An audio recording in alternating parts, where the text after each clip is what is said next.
కితకితలు తెప్పించే cartoon jokes. ఏంటండి ప్రయాణం ఇలా లాస్ట్ మూమెంట్లో క్యాన్సిల్ చేశారా? అవునే, ఇప్పుడే రాసిఫలాలు చూసానా. లాస్ట్ మూమెంట్లో ప్రయాణం క్యాన్సిల్ అవుతుందని చెప్పారా, క్యాన్సిల్ చేసేసా.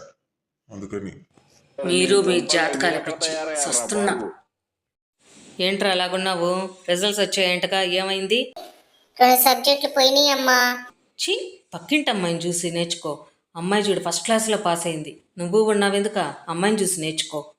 ఆ అమ్మాయిని చూడబట్టేనమ్మా నేను 2 సబ్జెక్టులు ఫెయిల్ అయ్యాను. హలో అమ్మా, నాకు హాస్టల్ అస్సలు ఉండబుద్ధి కావడం లేదమ్మా. ఇంటికి వచ్చేస్తాను. నువ్వు చెప్పిన మాటలన్నీ వింటానమ్మా. ప్లీజ్ మా, నేను ఇంటికి వచ్చేస్తానమ్మా. అస్సలు నాకు ఇడేం తినబుద్ధి కావడం లేదు, ఉండబుద్ధి కావడం లేదు. ప్లీజ్ మా. ఏంద్రా హాస్టల్లో ఉండబుద్ధి కావడం లేదా? అన్ని లక్షలు ఖర్చు పెట్టి మీ నాన్న ఎంత కష్టపడి కట్టాడురా డబ్బులు. ఇప్పుడు నువ్వు ఇలా మాట్లాడితే ఎట్లరా? మీ నాన్న ఎట్లా ఫీల్ అవుతాడు? బాగా చదువుకుంటేనే కదరా, ఉద్యోగం చేస్తేనే కదరా, కష్టపడాలిరా. ఎట్టో కట్ట ఉండయ్యా. లేదమ్మా, అస్సలు నా వల్ల కాదా. ఇక్కడ నేను అసలు ఫుడ్ తినలేకే పోతున్నాను. నా వల్ల కాదమ్మా. ప్లీజ్ అమ్మా, ఒప్పుకోండమ్మా. వచ్చేస్తానమ్మా ఇంటికి. నువ్వు ఎలా చేసినా తింటానమ్మా ఫుడ్. ఏమోరా నాకు తెలీదా? మీ అయ్యకి నువ్వే ఫోన్ చేసి చెప్పుకో, తోలు తీస్తాడు. ఏమి ఇక్కడికి వచ్చి ఏమన్నా బర్రెలు కాస్తావా ఏందా?